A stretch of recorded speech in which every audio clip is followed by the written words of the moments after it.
did anybody else see that TJ Miller said that Ryan Reynolds is mean to him? I mean, now that they've killed Murray Goldberg, everything's on the table. Well, it's time for them to switch to Bob the Hydra agent anyway. Right? That's what they should do. They should start a show, maybe show run by David O. Russell with Jeff Garlin and TJ Miller, and get everyone in this, get them all in the same room, and don't even write a script, just like videotape what happens. I mean, what happens if you just set fire to that room? I feel like that could be a service of like Disney provides of actually we hired TJ Miller to be on his own show that we will never actually show anyone. Disney's service to society is that they pay a baseline salary. We're actually not even filming it. He just thinks we are. Yeah. Narcissist Island. We're just paying him to not be in your lives. Island. There's just like first year employee with a clipboard that just keeps saying, "Oh yeah, it's the top rated show. Narcissist Island's crushing it in the ratings." If you hear anything from anyone else, they're liars. Episode 406 of the TV Dudes, recorded October 12th, 2022. That's pretty scary.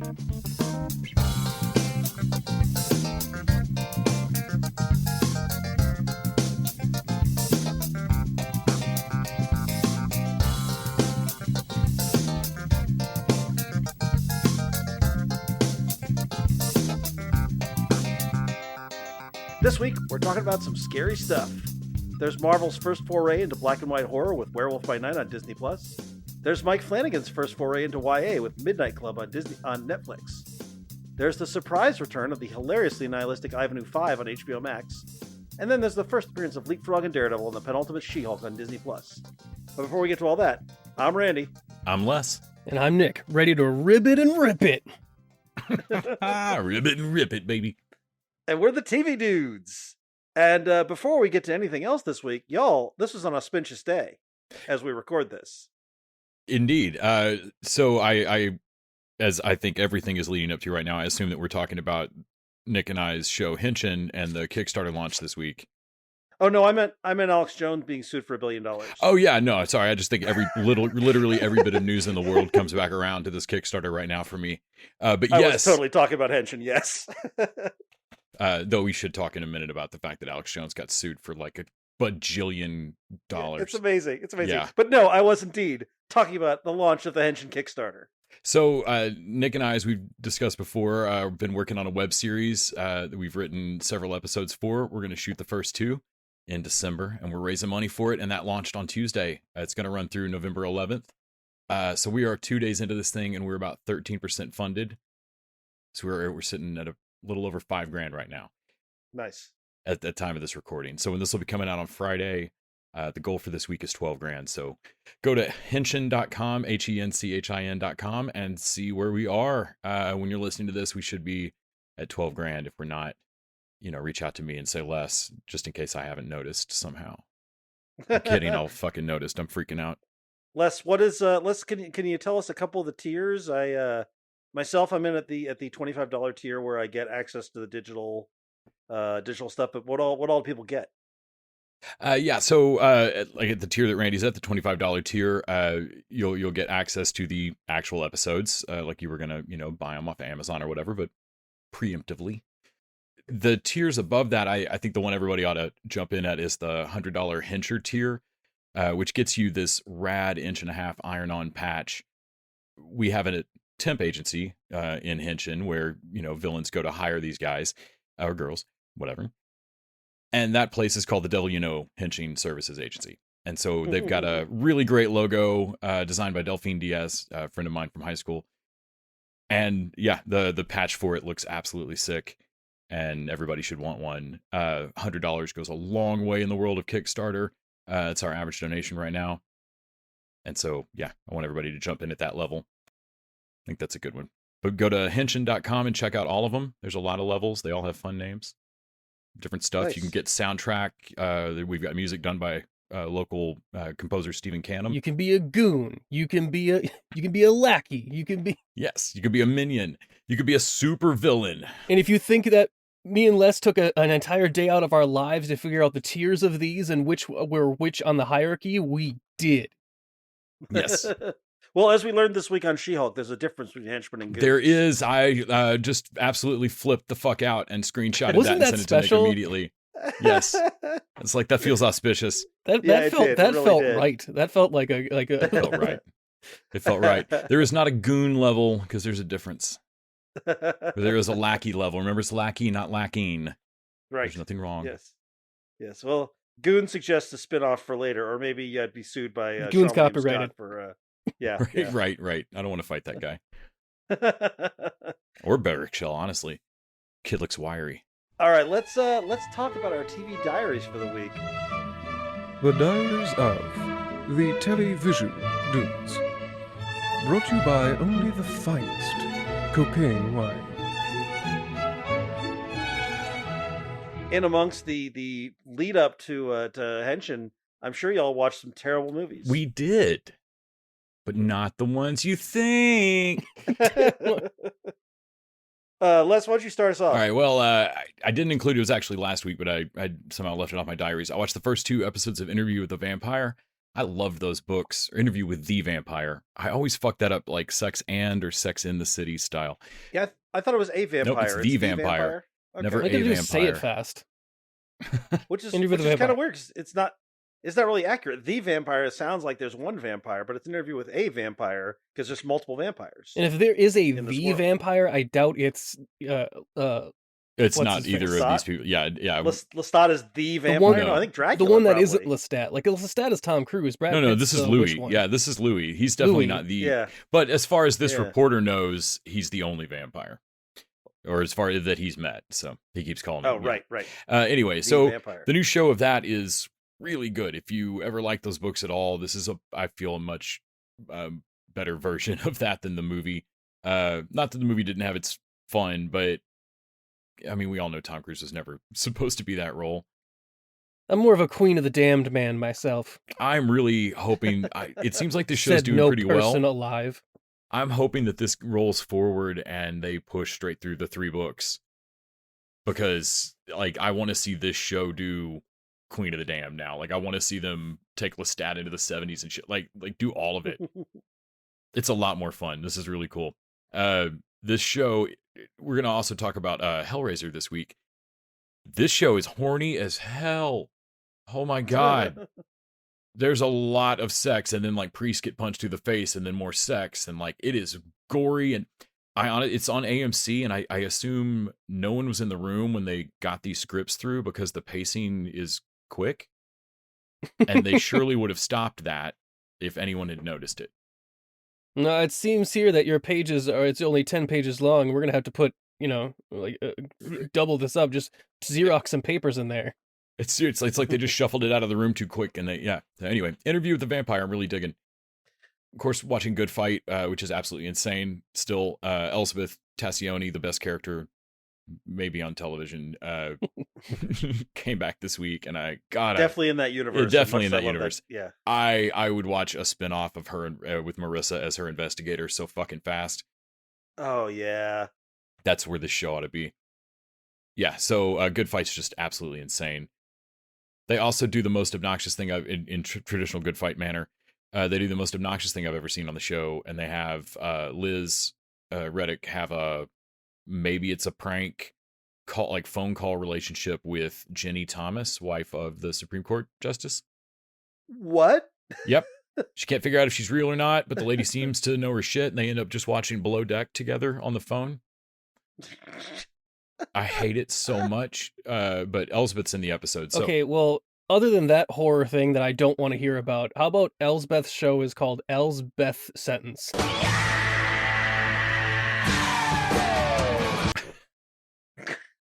Yes? No? I'm just spitballing here. No, definitely not. I also watched the next episode of So Help Me Todd, which is a kind of adorable show.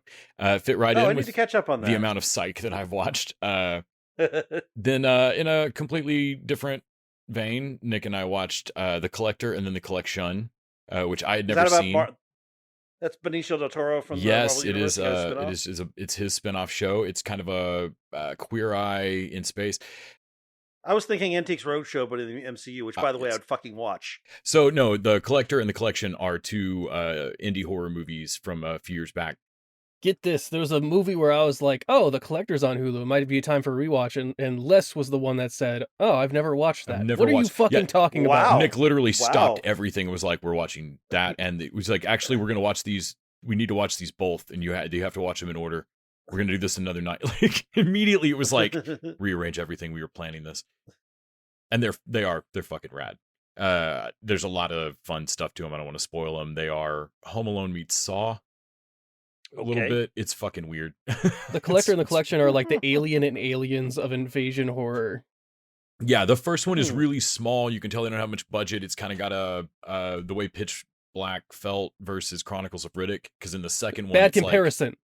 The collection It's is like, the aliens. it's The like they collection, got if some the collection money. is good.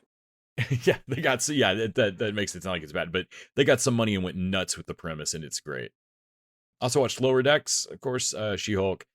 Nick and I watched a movie called The Owners, which I'll let him talk about because I was so mad at it. We made it partway through All Hallows Eve because Terrifier 2 has come out right now and is getting great reviews. I had not seen Terrifier, which has the same main character, and that is a character from All Hallows Eve. Art the Clown. Art the Clown. So we tried to watch All Hallows Eve. I have seen people rave about this movie. I couldn't make it through it. It is disjointed and stupid. Fucking hate it. Anyway, Terrifier was actually really fun.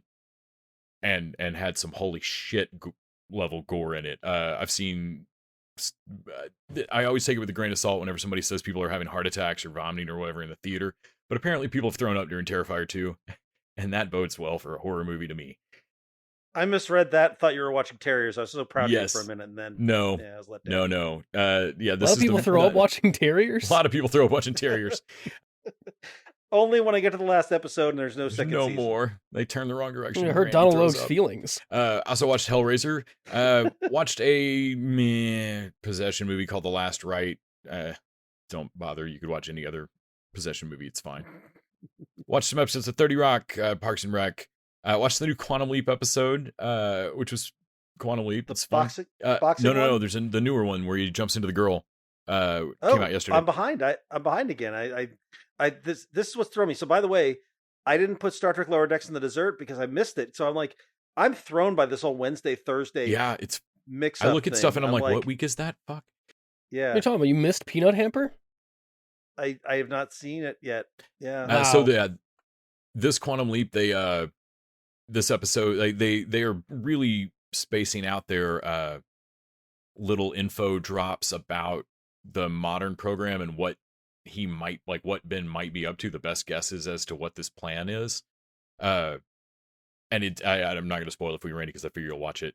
But Yeah, it yeah. reveals something about Ernie Hudson's character that's cool. Nice. And well, yeah, is why there they're the all thing there. that I already know? Because I know a thing about him. I don't know. I that I don't know what you know. I know I know Magic is from one of the early episodes. It Somebody caught the ring he was wearing like on the first episode and spotted it out and was like, "Oh, that's a guy who's actually this guy." And I was like, "Oh, holy shit!" So if it's that, I know that. But I don't know. anything else. Yeah, I think it ties to that. Because in like the first episode, he also called out, and that's how he knew Al's daughter's ring. Yeah. Al's ring. So Think. also, Quantum Leap got additional episodes added. Oh, cool! I had no idea So how it well it looks was like doing. I really didn't want to look. I can't get a sense either. I saw some friends griping about it. I guess some people are not liking it, but it's doing well enough. It got some more episodes. They added, do so- need to have him say, "Oh boy," for the love of God. Just make him say it. Just throw enough money up there. I say it. Would you accept "Oh shit" as his new I updated would accept catchphrase? "Oh shit," but I think they should just stick with "Oh boy." I think they should just do it. Don't be agree. scared. This is like Netflix being scared of Marvel costumes. Just don't be scared of it. Can I tell you my theory? Go for it. I don't know if this is true, but it would be super fun if basically when Sam Beckett shows up, he leaps into our current guy and he says, "Oh boy," And that's the first time and we that hear is it. the clue. Yeah, that's the first time we hear Oh, it. that's kind of fun. That I hope that if they're not gonna have him say If they're it, and they don't saving seem it, like they're going saving to, it. They're like then they're save it Avengers and use Assemble. it. They're saving it. This is their Avengers Totally. Assemble. I don't know that that's a thing. I hope just think so. That would be cool. wonderful. I'm gonna give you that as some hope. And the to hold on other to. that I mean, this is a show about hope. The other thing, they need to tighten up that intro just a little bit. The original show intro is Yeah. basically perfect, and this one goes like Yeah. 2 clauses too long.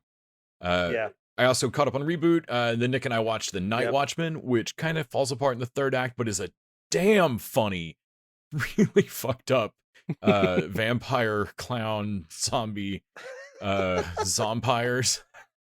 It is weird. It is really funny. I enjoyed the shit out of that. Kind of unspools, but fuck it. Really fun. And then we also watched Deadstream, which I'll let Nick talk about. It succeeds and fails both. I'm gonna stop letting you go first. right. Like I'm gonna let Nick talk about the less funs one of these. Absolutely. We'll filter these out. All right, Nick. Talk about the less fun ones. Well, Deadstream, like Les just mentioned, we watched is about this YouTuber or whatever the fuck, Vivid or whatever the hell their made up thing was Yeah, on their. whatever their Twitch bullshit is. And he's spending a whole night in a haunted house as a challenge to get back monetized because he's come off a recent YouTube suspension. And it's like, oh my god, I haven't watched a second of this movie yet, and even just the premise, I hate this person. It sounds like something Kyle would watch and tell us to watch, and go on about his Russian accent or whatever the fuck that dude likes. Love you, Kyle. And it really is it is funnily it's funny written, the way they use the mechanics of the streaming and how it uses motion cameras and the chat and the mechanics of a live YouTube stream in order to tell the story is clever. It's just the fact that I think me and Les are too old at this point for this, because for me it's like, would you watch PewDiePie? And I'm like, no. I didn't finish the synopsis yet. Yeah, but I don't care. I don't care what comes after that. I don't wanna. Yeah. Yeah. I will say Dead Streaming is a great title. It is good. It is good. It's not awful. I don't hate it as much as the premise would, but I don't love it as much as everyone is gushing on it on Shudder right now. Of like, oh my god, you gotta check out this Shudder original. It's fucking amazing. It's brilliant. And I'm like, okay, calm your ass down. It's one plot twist away from being brilliant that they don't really have the balls to do. Yeah, I heard it called Blair Witch Meets Evil Dead, and that felt a bit much. Where it succeeds has that goofy zaniness of Evil Dead. I mean, he gets bit cleaning the crotch at one point. But, there's some funny shit. But at the same time, I don't know, it goes on too long at the start of the movie, I felt like, before it gets nuts. Whereas Evil Dead felt crazier faster. When it gets, and I don't want to, I guess you know what, it's not a spoiler for people because they play it straight the whole time. Mhm. Me and Les were like, okay, when's it going to be revealed that he set this up, that this is a setup, that he's performative for a live performance, right? Never happens. Yeah, we waited a while. It's just it's just a straight, he's in the haunted house. It's never a fake haunted house that he's set up and that it turns real at some point. It's just I still have a hard time convincing myself that he didn't Leslie Vernon set it up, because it just should be. It would explain a lot of the convenient stuff that happens. Like, oh, that would explain a lot of this other shit if he had set up a lot of this beforehand, but then at some point real ghosts get involved. But that is not what this is often the problem with things that Nick and I watch. Where we come up with a better a completely different, better movie. I was like, oh shit, we thought that they were just gonna do something better, and that was not. And then I misremember that. I'll rewatch things later and like, this isn't our movie's not real.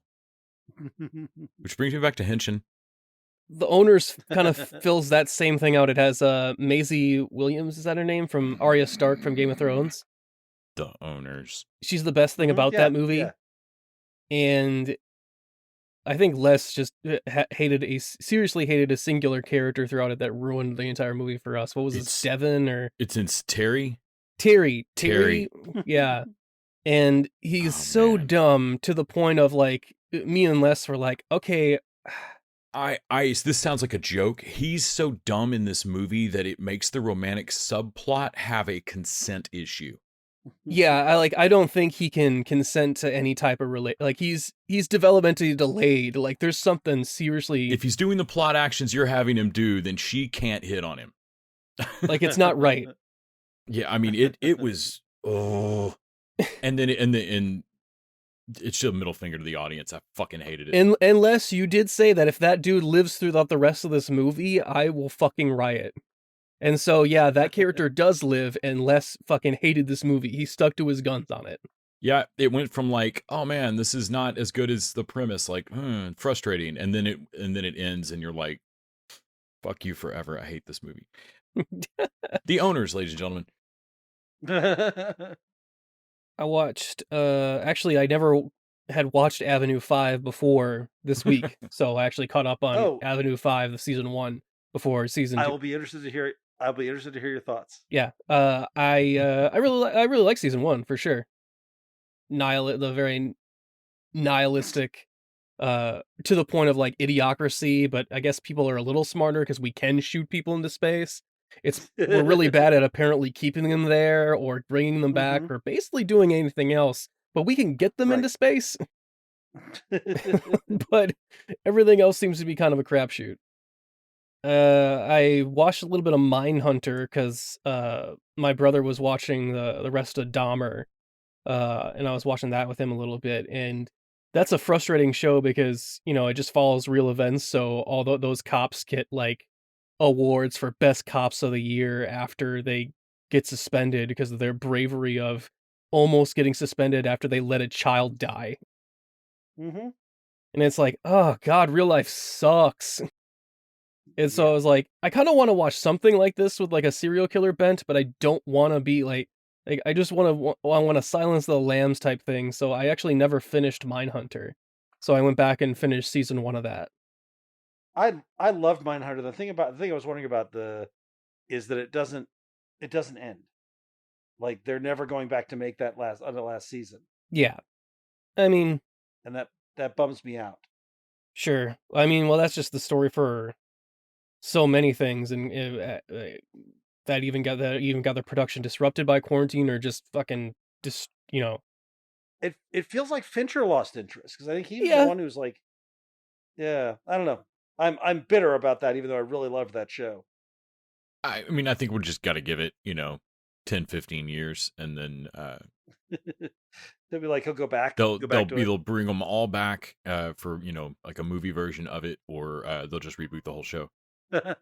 10, 15 years, 5. And then for my anime I watched Spy X Family, which was the new hotness for anime right now. It's the dub is hitting Hulu, so that's a pretty cute one.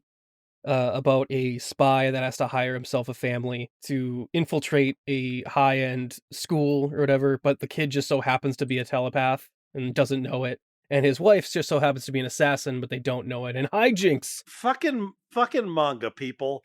That's 3 concepts. That is 3 high concepts. You get like, and I'm just like, oh, wait, I was waiting around for the 3rd concept because the wife doesn't come in until episode 3.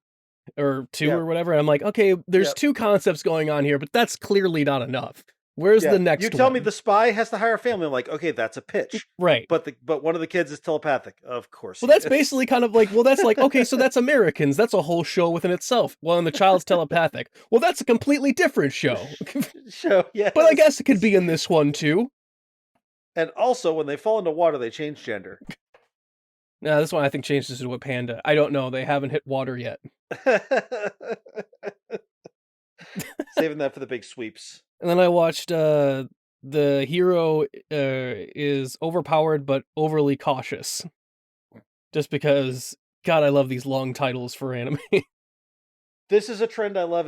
When I'm ordering comics every month, we don't order a ton of manga. But every time I go through, I look at the section that is the increasingly long, very specific titles that I feel like they're just making up just to have the titles. Like, I don't even know if the manga exists, but the titles are hilarious. I appreciate that, like, you can now just look at titles and just know the synopsis of the shows now, of, like, what type of show is, like, it just going to tell you generic manga type action show.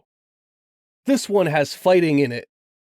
Like they're just gonna start to get less and less specific to And then I watched the episode 1 of Chucky on YouTube because Sci-Fi won't fucking stream that bitch on Peacock anywhere. And so I got to watch the first episode back of that, and it was not disappointing. Love Chucky. They do puss out on the whole like 70 Chuckies in a van type thing. Damn it. Yeah. But I kind of knew they would. That goes away in the first 5 minutes, and you're like, God damn it. But the rest of the episode is Chucky being pissed that that happened. Like, you motherfuckers. I had 70 Chuckies in a goddamn... I was going to take over the world. That's it. Now it's you guys. You're gone. I'm going to get you. It's like, I was going to... He waits like a year to strike again. And it's like, why did you wait so long? I was waiting for you guys to get back together, Stranger Things style. But you all just kind of went your own separate ways. What kind of fucking friend group are you? I can't strike... Like, you're in a totally different state. I can't... I'm a doll, damn it. Although he does have a great line of like, how the fuck did you get here? Uber. Yeah, rideshare services have really made being a killer doll very more practical. You can get a lot more done than what I did in the 70s, I'll tell you what. The 80s. And that was my TV Diaries. My TV Diaries, I watched another few episodes of Parks and Rec. Might continue to rewatch of that. Season 2 of that show, it really is amazing how early it was the show that it became. Like, season 1 was like the long runway of terribleness, and then they just lifted off. Mm-hmm. I watched episode 5 of Andor, which I now have liked one episode of Andor, that episode 4. So we'll see if I go back to it or not, but this is so fucking dour, guys. It's so fucking dour, and I don't like it. But I did watch The Patient, the newest episode of that, which also is dour, but I'm also kind of digging and looking forward to seeing how that wraps up. I'm going to catch up with that. Sure. I finished up the Assembled that I had the makings of Marvel movies. I had the making of Thor: Love and Thunder, which was fun to watch. And then I watched Thor: Love and Thunder again, which again, fun to watch. Not great. It's a flawed movie, but I enjoyed it. Man, I saw a deleted scene out of that with Russell Crowe, an added Russell Crowe scene with the lightning bolt that actually explains why the lightning bolt can teleport people. And is a funny scene. And I was like, why was this scene cut? Out of all the scenes, this scene that actually explains a plot point of why he can teleport with this fucking thing in the third act and brings back a character that I really liked, which was Russell Crowe's Zeus. And we fucking cut it for, I don't know, more Black and White Planet? This is stupid.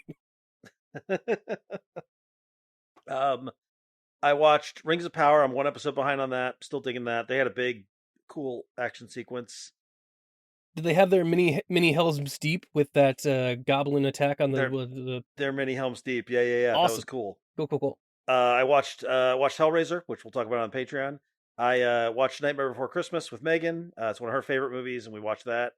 And I watched Pitch Perfect just because, for whatever reason, there is a Bumper Goes to Berlin show that I'm going to watch, and I'm possibly going to force you all to watch with me. I'm down for that. It's bizarre to me, but there's a Paramount Plus Bumper Goes to Berlin. Like, that's the character they're bringing back. Can we put that together? I would like to also watch the Bring It On horror special. What are we talking about? Bumper Goes to Berlin? Who is that? Have you never seen Pitch Perfect, Nick? I've seen Pitch Perfect. Who's Bumper? What? Bumper is Adam Devine's character. I did not know his name. Him? Yep. I did not know that was his. I didn't know that his character had a name. Yeah, okay, look, I've watched Pitch Perfect a lot. In fact, I watched it again this week. That's the character they're bringing back? That character they're bringing back. I mean, Adam Devine's great. Sure. He's funny in that bit, so I'm sure that, like, they're not going to get... Was he in the other movies? Get most of the people who did Pitch Perfect to come back and do a TV show, so that's who they're doing. Yeah, he's in the second one, and I think he's in the third too. If there's any justice in the world, Fuleborg, who is in part 2 of Pitch Perfect and who just steals the movie, will be in it because he is a German karaoke a cappella singer. Yeah. I hope that Bumper Goes to Berlin features Fuleborg. I hope they go and visit him and stay on his couch. Yeah. That would be spectacular. I would watch. Yeah, I'm gonna watch it anyway. What am I saying? Well, you sold it. I'm in. Watch another episode of Reboot, which I'm really liking that show. I almost would put it on dessert. I'm liking it so much. This week's episode that had Reed and Judy Greer's character guessing at the lives of other people at a hotel, and there was a lot of good stuff. Oh, there was a great little redemption story with Johnny Knoxville's character. Like and the character stuff they're doing, every arc, like they're servicing all their characters really well. It's really funny. I'm really impressed with the show, and I continue to really enjoy it. Yeah, same. Watched the second episode of Ghost season 2, which I'm really digging. I'm that's one of those sitcoms that I like way more than it's probably worth. Like, it's not that great of a show, but for whatever reason, I really like it. Oh, that reminds me. I'm gonna butcher his name. The guy who's in Ghosts, and who's Utkarsh Amberchar. This is terrible. Now I'm looking it up so I can at least try to get within a. I think it's Karmitage is what you're doing. That's where Wong lives. Is that where you're? That's where he has to do his Doctor Strange training. Utkarsh Arbakar. I'm not sure that's how you pronounce his name, but I've liked that guy. I liked him in Free Guy. I really like him in Ghost. And I was watching Pitch Perfect again, and I'm like, wait a minute, is that him? And it is in fact him. He's the beatboxer in it. He's the beatboxer. He's Bumper's best buddy. He's Donald. I did not realize that was him, and now I'm like, oh, I've always liked that guy. God, I love that you know the names of these minor characters in the Pitch Perfect movies. Look, I've watched Pitch Perfect a lot. Okay, I may have gone to a sing along at the Alamo Drafthouse. I also watched my Megan's daughter. Is like an MCU nut, and we started digging into the DC stuff. So we've been watching Justice League Unlimited. So we started watching season 1 of that, and hell yeah, watched tonight the episodes 2 and 3, which is the Man Who's Everything, and the kids Child's Play, the one that's they get turned into kids. Oh, those are the best ones. Man, I looked at that first. I'm looking at the slate of what's coming up in Justice League Unlimited. That whole first season, every episode is great. There is not a bad one in the bunch. That show rules, dude. Like that kids episode is so super good. Just to see 8-year-old Batman, not 8-year-old Bruce, but 8-year-old Batman is hilarious. Yep. Yeah, it's super good. But anyway, that was my TV Diaries. All right, this is a good place to remind you that you can support us by going over to patreon.com/TVDudes. Throw us that buck an episode. In exchange, we get to keep up with streaming services, pay for our hosting costs, and you get bonus content each week. This week, we're doing home theater again, and we're talking about Hellraiser on Hulu. We also have our $20 showrunner level, so if there are shows you want us to throw in the rotation, you can buy in at level, give us a couple of ideas. We have one on Prime that I need to put in the queue, and we have, of course, My Hero Academia lurking in the wings for when we want to get our anime on. And with that, let's talk new business for the week. I'm actually pretty excited about this week's stuff. Let's start off with Werewolf by Night. Oh my God, Werewolf by Night. I did not watch the trailer for this or anything. Same. I mean, I knew I was going to watch it. It's, I'm in the bag for this. Like, I'm definitely going to watch it. But I had to explain to my brother why I squealed. And I was like, oh, don't worry. A Swamp Thing just showed up in a thing. Or Man Thing just showed up in a Marvel thing. Don't worry about it. Don't worry about it. I'm okay. Yeah, So I had no idea what I was in for. I really wasn't looking forward to this. I like the MGM classic monsters, okay, but they're not my favorite horror movies or anything. I don't have a child nostalgia for this. I didn't think. And then this show started, and it was like nighttime thunderstorm meeting of other. I was like, holy crap, this is what this is going to be, and it just kept unfolding like that. The He-Man Monster Haters Club. This is my favorite. This is my favorite thing Marvel's done. In years where I think they're still winning. Like, I'm not on team Marvel's somehow now failing because we got tired of the narrative. No, you're just saying this. I'm saying out of a slate of clear winners in the middle of She-Hulk, which I'm loving. And had one of its best episodes this week. But Werewolf by Night is my favorite thing they've done in years. Holy shit. Well, it's different than everything else they've done, but it still feels of a piece with the MCU. Their take on Werewolf by Night is more interesting than the comic version has ever been. Their take on Elsa Bloodstone is better than the comic version. Their take on Man-Thing is better than the comics version. Like, they're all the perfect versions of them. Yeah. And wrapped around this, like, amazing black and white. Like, this is Michael Giacchino's directorial debut, and he kills it. It looks so good. This thing is so fucking cool. Yeah. Yeah. It's somehow not... I think it's... With that black and white, you get away with so much of that not cheesy look of, like, it... I mean, obviously, the effects of it are, like, a little bit more low-tech to feel with that thing. Like, the werewolf and the actual werewolf in Werewolf by Night is very practical for a Marvel monster. I love that that's a suit and not an all CG big monster. And, well, it starts off with the fucking macabre, like, zombie Oh. puppet. Oh, I laughed my thing. ass off when they Oh, man. animatronic like told the ghost story, Crypt Keeper. Yep. Which looks like they Oh. grabbed it from the Haunted Mansion from the Disney park ride. Like they just Yeah, they saved money by It's- grabbing them from the set. Like Perfect. It makes me wish Pirates of the Caribbean had done that. I love that even the monster hunters that are all in with weird shit are looking at each other like, what the fuck? By the way, every one of those monster hunters was great. Oh yeah. Dude, they're every all one of them was cool. great. Yep. You kind of want to know all their stories, especially Ziggy Stardust, who showed up. Yeah, right? What the fuck was that? I don't know. I guess David Bowie was a fucking monster hunter at some point, which I believe. And I love Harriet Sansom Harris, the actress that's her stepmother. I cannot remember Bloodstone's first name. It's not Vanessa. Yeah. She's fucking great. Like, she's great in everything. I love that People are actress, but- tripping because she's eating the scenery under their feet. Yeah. Like, they can't get away. So fucking good. Yeah, she's so good. And the chemistry between her and Elsa and how much they just hate each other. Oh my Yeah. god, And how palpable. disappointed she is in her. Oh, it's so good. Also, Elsa Bloodstone, I was racking my brain. I was like, wait a minute, I know this actress. Where do I know her from? She's the lead in the fucking Nevers. The Nevers, baby. That's where she's And from. she's great here. Yes. What perfect casting. Like, I hate Next Wave. I want to go on record as saying I fucking hate the Next Wave comic. But Elsa Bloodstone is a great concept that came out of it. And I thought this was a perfect use of her. I did like, and only one of you will leave with the Bloodstone. And I'm like, well, is it the character that's named Bloodstone? I feel like if I it like isn't, that they're that's all kind of mad weird. that like she didn't earn a ticket there. Like, Yeah. It's like, it's in my name, motherfucker. like, yeah, that doesn't help. And yeah, that they all call her out on. And that ends up being basically like an almost the same as She-Hulk this week. Like, are we halfway done? Is that it? Like, because like they wrap up the monster hunt relatively early and then switch to the real monster hunt. Yeah. Yeah. Yeah. By the way, their use of Man-Thing. Man-Thing's a character in the comics who I've never quite. He's almost a plant. He's basically non-sentient. Yeah. And in this one, where basically he can talk. Not like Swamp Thing at all. No, I mean Swamp Thing actually has Swamp more, Thing's like more a agency dude. and personality. Yeah. But this version of him, who they just call Ted, who can talk in a way that Werewolf by Night understands, and who has opinions on coffee, like those. I want a whole buddy comedy of just Werewolf by Night and Man Thing traveling the MCU.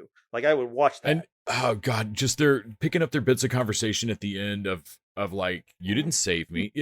I did. Like, yeah, because he did come back for me.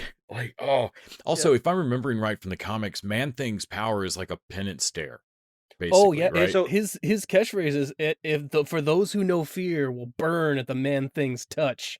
Yes, this is one of my only. I have minor gripes about this show. That is one of my minor gripes. Someone should have said that at some point. You're supposed to say. I mean, yeah, everyone who knows. I mean, don't get me wrong. I kind of got across that everyone he touched screamed and then was lit on fire. Yeah, but unless you know Man Thing, you didn't know the fear. You didn't know the fear part. But yeah, I did think it's hilarious that like you got to call him by his name. You got to be cool. Yeah, Be cool about it. My other minor gripe, while I'm talking about gripes, because I really have two. One is nobody said whoever knows fear burns the Man Thing's touch. The other is we had a whole show of Monster Hunters. You couldn't get Mahershala Ali for 5 seconds. Well, no, because they're not going to make that Blade movie. They are making that Blade movie. They just had to move things around because they lost their director. Elsa Bloodstone is definitely going to show up in Blade at some point. Oh, I think so. That's the obvious place to take this. I wonder if they retool Blade a little bit for all of this, because that's the obvious place to take. Well, this I mean, this even because it was black and white, it got the chance to be pretty bloody and kind of like limbs get chopped off. And dude, when the werewolf actually shows up, he fucking rips through people. Like, he gets blood on the camera. Like, I like that it is both a suit. He's not some big like hulking overpowered CG werewolf, and yet he wrecks 20 people. Yeah. And also, like, they make him legit scary. Like, Elsa is terrified of him. Well, he's like, well, I'm not a killer. Well, me, the human, the werewolf me is definitely a murderer. Absolutely, a vicious killer. Has this smelling a person thing ever worked? Once. That's better than none, I guess.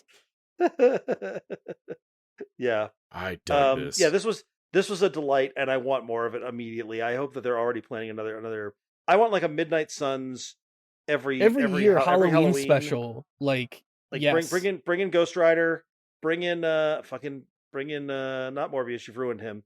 Do some more Darkhold stuff. Like there's all kinds of characters they could bring in with Oh all yeah, the Tomb of Dracula characters. I love this as a template for how to do Marvel Dark. Yeah. Now what I'm curious about, we're getting the Guardians holiday special, and I wonder if that's going to be a similar template for how to do a Marvel holiday special, because there's no reason not to do a I thing feel like every the Halloween and template was every already Christmas. set by Hawkeye, honestly. That's true. I thought Hawkeye That's was a reasonable, delightful yeah. Christmas. A little bit of yeah, Wookiee television. cookies, a little bit of anime. Star Wars lay the mold. Life Day, baby.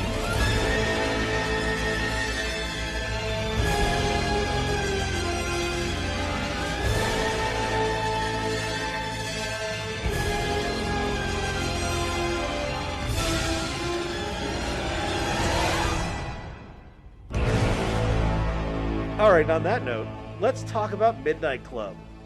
This is Flanagan's new thing at Netflix, which is now called the Flaniverse, not the Flaniverse. I was very disappointed because I love a good dessert. But they have now named it the Flaniverse because he has 4 shows with them. I was a little wary of this one. The trailer looked great, but YA is a different beast, and I wasn't quite sure what to expect. And having watched, did you guys watch all of this? Have you guys seen all of this? No, I watched 2 of these. I've seen half of it. I think I'm Okay. up to episode 5.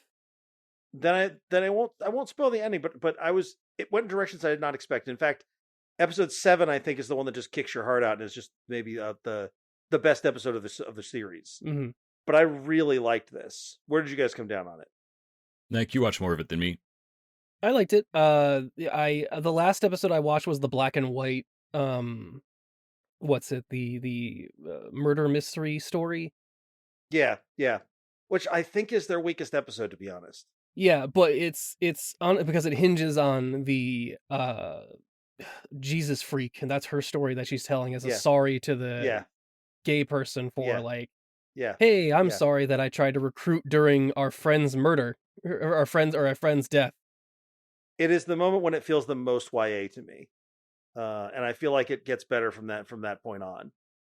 It feels kind of like I don't know what they're doing here, but the aesthetic of them, like the cheesiness of it, like they keep going with the aesthetic, and forget it, it's Murder Town or whatever the fuck they were saying. Like he's a reporter for the school newspaper, but he has a badge and like I thought like okay, it's campy but funny. The Are You Afraid of the Darkness of it is definitely up my alley. I do like that they basically call it the Midnight Club, and I'm like, okay, so someone definitely this was called the Midnight Society before they realized that Are You Afraid of the Dark had the copyright on that going in. The opening story has that multiple jump scare thing, which you either think is hilarious or really obnoxious. I kind of caught it both. Like it went far enough to where I started to find it funny again, like kicking that horse all the way around. Yeah. I did enjoy them like just giving the girl hell about it too. Of like it just devolved into a bunch of jump scare bullshit. You did a cat scare now? You do that before you do the jump scares. I do like that they every once in a while get to like interrupt and get in on the mechanic and meta-ness of it. Like the smiley face note he's about to leave, and he's like, "Hey, you did that last like 2 weeks ago." Like, fuck. Okay, it's an hourglass. Like, like they just like the improv-ness is kind of fun. Without giving too much away on this, I think that the stories within the story, the Stephen King-y aspect of it, where they're all telling stories and it's kind of an anthology, is to me the most interesting part of the show. And I think that it gets better as it goes along.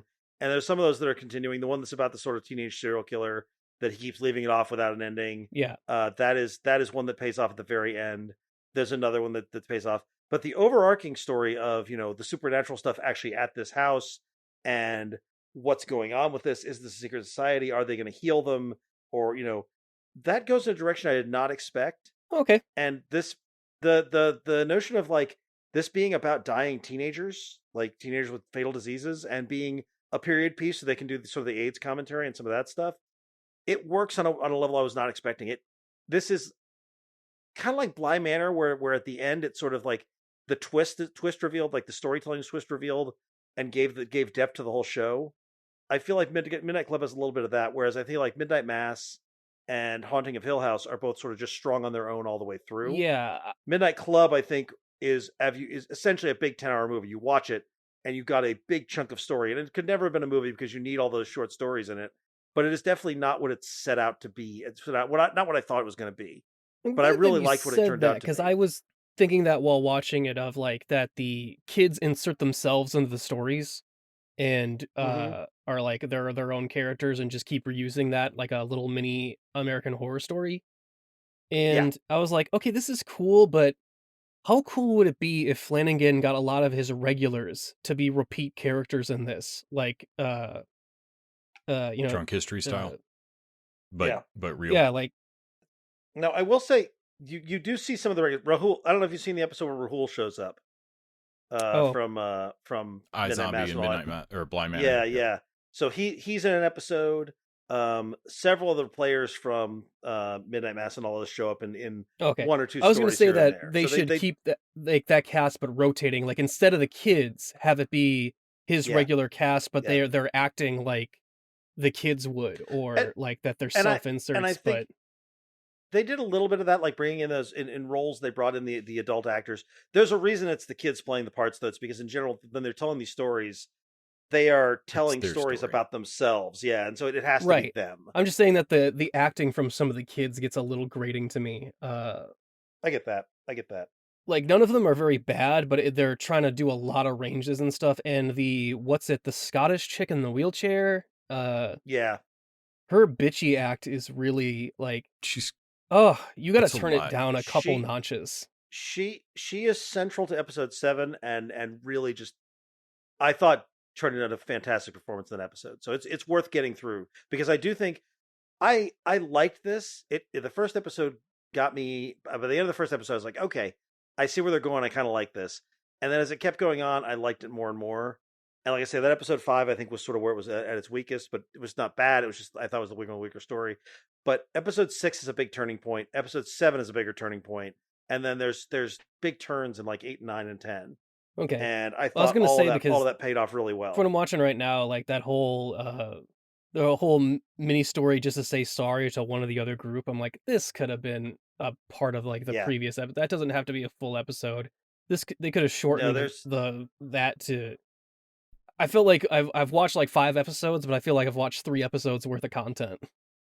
yeah, I think they were wanting to establish the storytelling and they want to establish the way the kids use it before they go bigger with it. And I think it worked for me. Okay. But again, I burned through this in like 2 days. I watched this as basically as like two big chunks. Yeah, I watched the first episode and I really like the house and the setup and the mystery, I like the plot of it.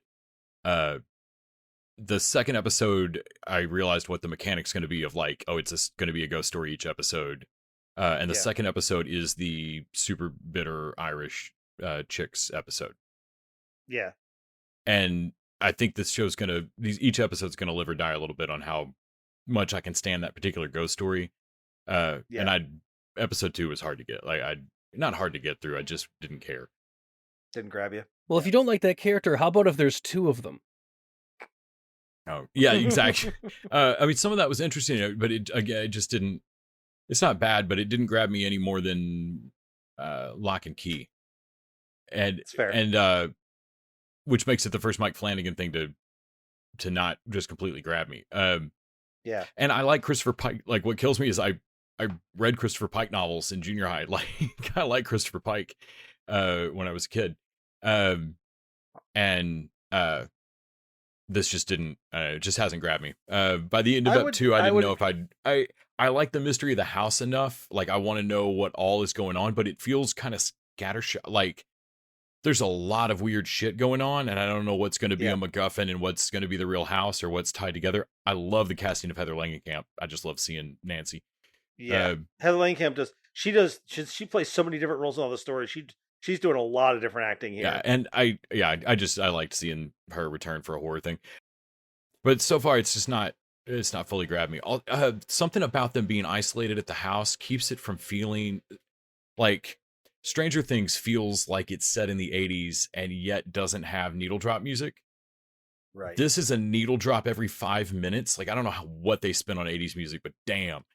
And I still forget. And I still forget every 15 minutes or so that we're not in modern times, and somebody makes some homophobic remark, and I'm like, oh, that's right. Yeah, I recommend sticking with it. I don't know that you're going to love it as much as I did, but I did really like it by the end. I mean, happy to see more stuff that Mike Flanagan does. I think he's a good director. I thought the jump scare thing was pretty hilarious. Yeah. But I'm not immediately sold on all the kids, and I'm basically watching it for the plot mystery and not the characters, and it's entirely too character driven a show for that.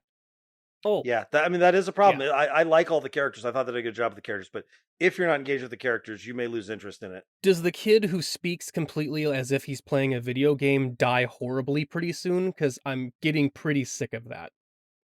Big City's playing a video game. I'm trying to remember which game. I don't know. I enjoyed the kid that was mad in group about dying. The before he bald could play kid a that's basically PlayStation. like when he's in the bottom, like investigating basement, all right, leaving like he's announcing things as if he's a game doing an adventure game.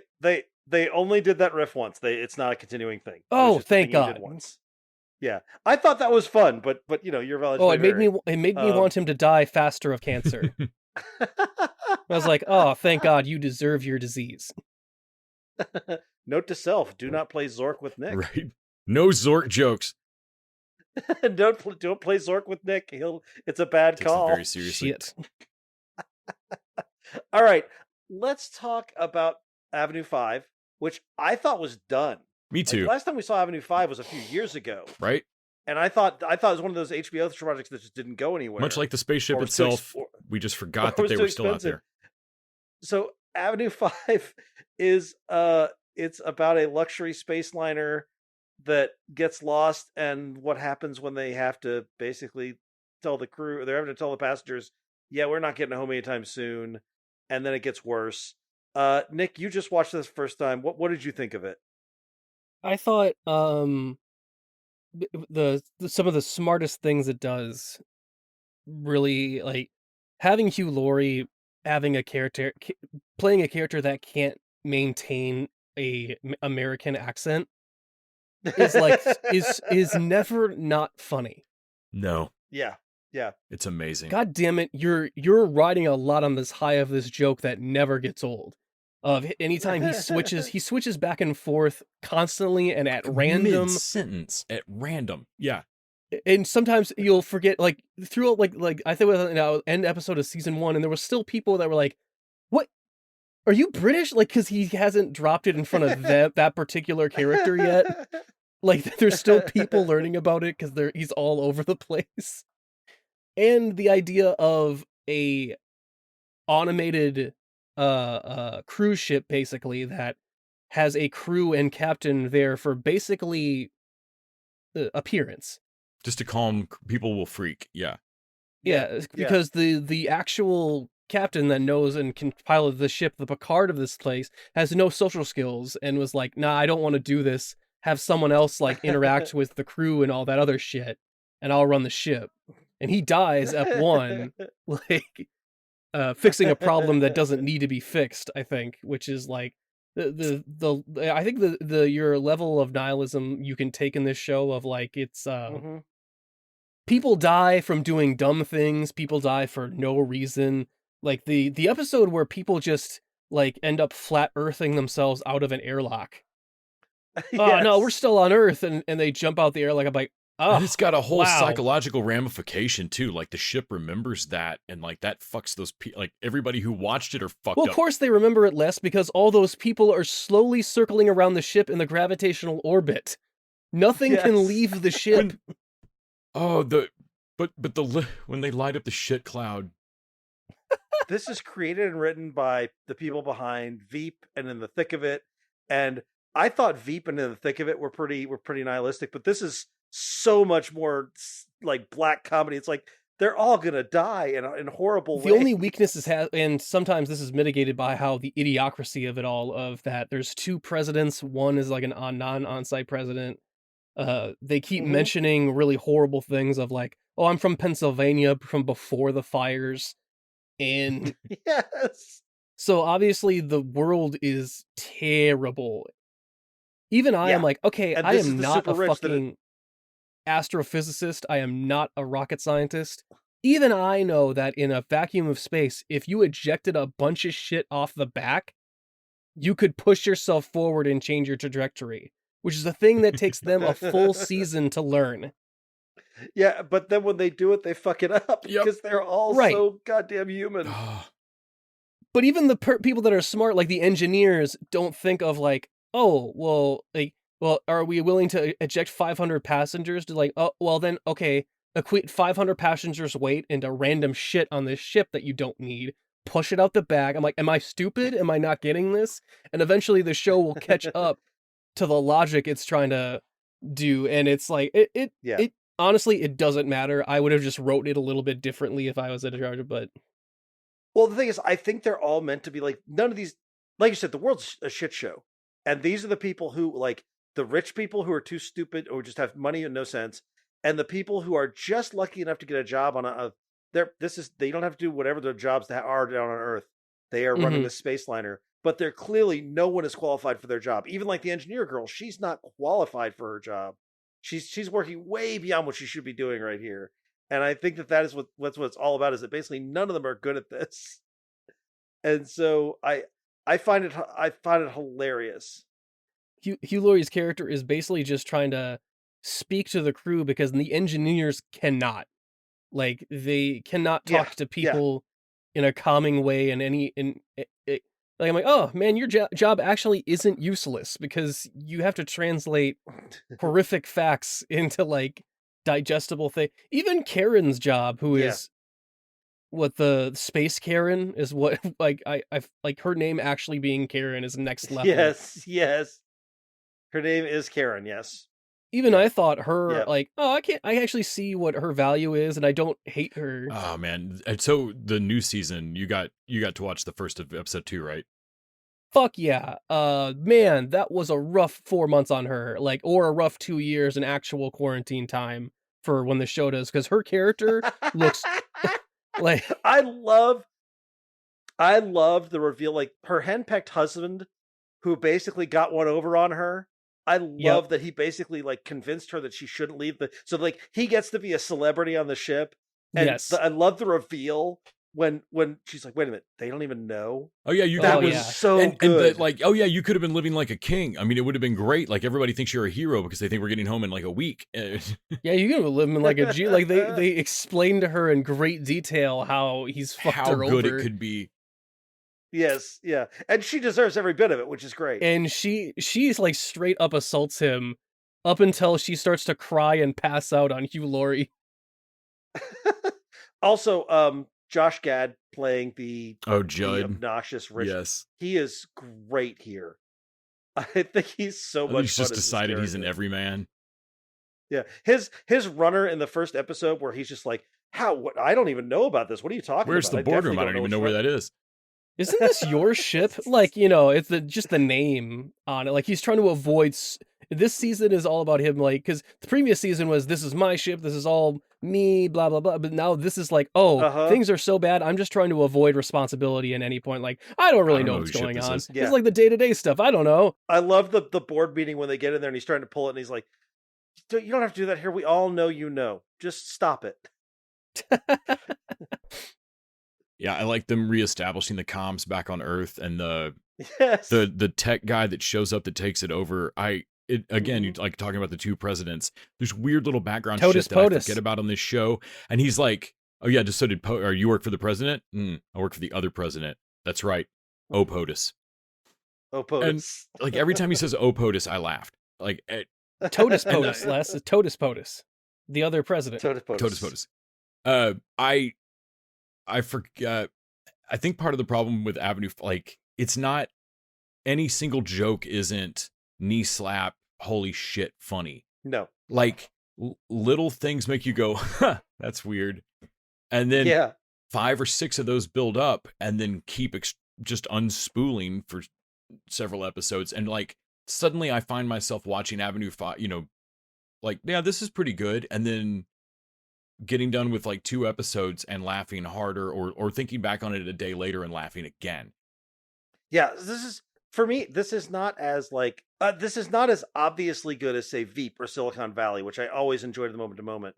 But because of the ambition of it, the premise, and it's sort of unfailing. This is more nihilistic than anything else the industry's ever done because these guys are so fucked. There's a whole runner about what they're gonna do. They're gonna seal half the people below the deck and just give up on them. Yes. There's a whole bit about And that. they're euphemistic names for the teams that they're going to be pioneers. Pioneers of what? They managed to make that funny, not horrifying, and that is an impressive level of black comedy. And so, to some extent, I'm like, yeah, this may not be as like outward. Like, I don't know if I'd put this above Veep or Silicon Valley in my rankings of things, but it's so damn good. I'm so glad it's back. Yeah. Yeah, Pleasant surprise. for me, I can't stop thinking about the musical chairs of who gets to go in the spaceship, the season finale that I watched today of the escape pod, and it's just Yep. they even go down an extra, like a couple people go in it twice and come back out, and I was like, God damn it, they're going so far and coming back around. This joke is actually getting even funnier as it goes around, which I think Les is right. You got to give it time to build up, so that these jokes can build up. This is a very different kind of style of comedy, so you have to really let yourself get immersed in this world, which is kind of depressing because the world sucks. The world sucks. All right, let's have dessert. Let's talk about She-Hulk, the penultimate episode of She-Hulk, which finally delivers on the thing that some angry fanboys been waiting. Are we ribbit and rippeting? We're ribbon and rippeting. I love there are people there are guys out there who've been griping about this show every week, and there are people actually have been saying like, I just can't wait till Daredevil comes in. I'm only watching this because Daredevil's going to be in it, and I love that Daredevil showed up and was the complete opposite of what the Daredevil they wanted him to be. Almost like Marvel planned for that. Well, the thing is, he is very much. This is Daredevil. Daredevil has a version of him that is more wisecracking. There's more of a. It depends on who's writing him. Mm-hmm. And I loved this take on it. This is much more like the Mark Waid Daredevil that was recent, and I thought it fit in perfectly with She-Hulk. I loved every minute of him being in this. I love that they're both horn dogs in the comics, and they're both horn dogs here. Yep. His stride of pride is amazing. They've never hooked up in the comics. But I think this is such Daredevil. A great I mean, even in the Netflix series, like Charlie Cox Daredevil hooked up a lot. Yeah, with 3 or 4 different women. Yeah. And yeah, him doing the stride of pride barefoot home is hilarious. So good. Walk of shame? No. That's a stride of pride, my friend. Pride. I also liked her. He starts doing the thing of like he's clearly going to explain radar sense, which is the thing they do in the comics. Every time he shows up, someone's gonna be like, Daredevil is blind, but he has a radar sense that allows him to see. And he starts going into the explanation, and she's like, "Oh, like echolocation?" He's like, "Yeah, echolocation." I just like deflated the entire thing. It was great. Yeah, whatever. I'm a bad, I guess. I do. I love that his clap or her clap just lays him the that's fuck what threw out. him off. Yeah, because it's Oh! sound based. We know that. God damn it. I do love that he in the minute he comes into the courtroom, he's like, he smells the jet fuel like a bloodhound. Like he's barely trying to hide his powers. Yes. Yeah. It's like, he's lying. Don't ask me how I know. Like, we all know he's lying, Mr. Murder. Like, we can all tell that, you weirdo. Like, that's not a superpower thing. We can all tell. Yeah. The guy that got his leapfrog is also great. He's such a little rich douchebag. The lily pad. Is that a place I should know? The lily pad. It's my favorite the secret suit looks great. I love that suit in the comics, honestly. Great. I love the slit for the frog mouth being like a wide eye hole. Like it is the dumbest mask, but it works. Mm-hmm. I liked that suit up until I saw it from a drone shot, and then I loved it. Yes. Because from above, he looks like the things, what do you call them? Like the headlight things on him are like, oh my God, he looks exactly like a frog. Yes. Yeah. Yes, it's great. Yeah. It's great. Yeah, it's great. Also, speaking of weird douchey guys, the dude who is a client who bought the Wakandan Nobody spear. is collecting African shit on his level, Randy. That was a perfect tie-in to the John Oliver bit about museums. Oh my God, yes. A couple weeks ago. Wakanda forever. Ooh, that makes me uncomfortable. I actually did an exchange student there. Wakanda forever. It's like, oh, that makes me uncomfortable. That killed me. Yeah, that whole bit. I'm wondering if that guy's involved with the intelligentsia or if they're just setting him up as just a random. Probably. That's why he Yeah. was there at the third act in the party. I'm guessing they're going to attach that to him Yeah. there. Yeah, Yeah. but I was wondering that too. That Is he makes just a sense. Ralph Boner, or is he like an intelligentsia? Yeah. And then the thing is, this thing turned on a dime there because the happy it's and she's even calling out. She's like, "Wait a minute, the show ended. What do we still doing here?" That was hilarious and perfectly timed. The thing of the rage thing, like I watched it and I'm like, "Oh man, and they cut to him. I'm like, her dad is watching her hook up with somebody. This is like her fucking nightmare and his too. Yeah. Mhm. And her smashing it made perfect sense. And of course, That's exactly what Bruce said she's- at the start. yeah. It's like you can't. Yeah, you Once can't they ever go see back. that, they won't. They will Yeah. always remember. But Nick, you nailed it. Like we talked right after watching that episode. Each of us had watched it earlier that day, and you nailed it. Of like, how did we not see that they were going to dox her? Yeah, of course they are. Of course they are. They made up a whole villain of an intelligent, like of a fucking 4chan forum group for this, and Yeah. yet somehow I didn't see the fact that they were going to dox her and release a sex Well- tape of her. I was like, ah, damn it. Because of the magic. It's the magic trick. The left hand was showing you them trying to get her blood. Yes. And so we weren't focused on the right hand that was showing him copying her phone. So we were thinking Yeah. about science and leader shit. Yeah. Yeah, because he did. He They copied her showed phone. us cloning her phone. Ah, Like they showed it to us. kind of makes me feel real stupid, but But because, like I say, it's the magic trick. It's such a they were showing us the other hand. Like, hey, Yep. look over here. He's trying to get the blood. They got the blood. What are they going to do with the blood? And that's not the story. Yeah, I No, cannot wait till that's- tomorrow to see what God, that's what so good. happens next. This show is you know what? Fuck every other dude online. This show rules. This is my Yeah. favorite Marvel Yeah. show This right now. this is I think this may be, and much as I love Hawkeye, much as I loved the other stuff, this probably is the best show Marvel's done. I'm sorry. I love them on in the fucking rooftop. Them totally digging on each other. These two actors actually having chemistry and Oh, going yeah. back Yep. and forth of like, Yep. His- okay, it's gonna take me like 10 seconds to take down each thug or whatever, and there's like 10 of them. So just wait here. I'm like, I'm not gonna wait a half hour for you to go take. That is not how That's that math not how works that out. math That's not I how that can't- math works. I'll just do what I always do. You have literally never done this. You've before. never done this. You don't do this. You said you don't do this. And Yeah. then, of course, like Les said, the identification's like, you see, that's where you're wrong. That's goons and henchmen are two different animals. Oh, I lost it. Henchmen are in for the cause. Goons are just in it for the paycheck. Like- Yeah. Hit me where I live. Yeah. Perfect. Just perfect. I Chef's kiss. loved this whole. Is the devil ninja a lawyer? Nah, just a big fan of legal dramas. Oh, I love that bit too. Them having the legal discussion in front of him. Yeah. Yeah, just a perfect episode. I think I watched it twice or three times through. Yeah. The weird thing of this season, honestly, is for me is going to be not enough of the side, like not enough of Nikki and Pug. We got a little tiny bit of Pug this week, and it wasn't enough. I wanted more. Dear Marvel, put out a bunch of 5-minute 10-minute webisodes. They're they're just little snapping thing that we're snapping while was it like? Yes. Mallory. Was it like Yes. being Mallory's a thing? Yeah. female lawyer? Yeah, being asked. Give what it me would a be million female lawyer. like Daryl Summer Yeah. little shorts on Disney Plus, please. I want all the Yeah. law firm thing. You remember how they did that crappy sitcom about the insurance firm in the DC universe? Yeah, Powerless. Yes. Yeah. Yeah, Why yeah. can't they? I just want give me a GLK and H show. Absolutely. I would absolutely watch Just Ally give me the McBeal in the MCU. Lawyer show. Yep. Anyway, so yeah, that'll wrap it up for us this week. Everybody head over to henshin.com and please give. Check out how far we've made it. Week 1, 10%. Yeah, baby.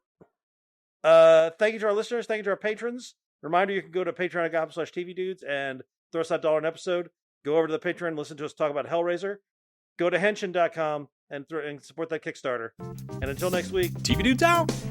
The TV Dudes is an independently run podcast out of Austin, Texas. We are exclusively listener supported. If you'd like to help us out, go to patreon.com/tvdudes. You can also find us on Facebook, Twitter, and Instagram at TV Dudes. All the music for our show is done by our friend and original TV dude Gregory J. Amani Smith. to find out more about us, go to thetvdudes.com. I'm Randy Lander. I'm Les Weiler. And I'm Kyle Scott. Thanks for listening.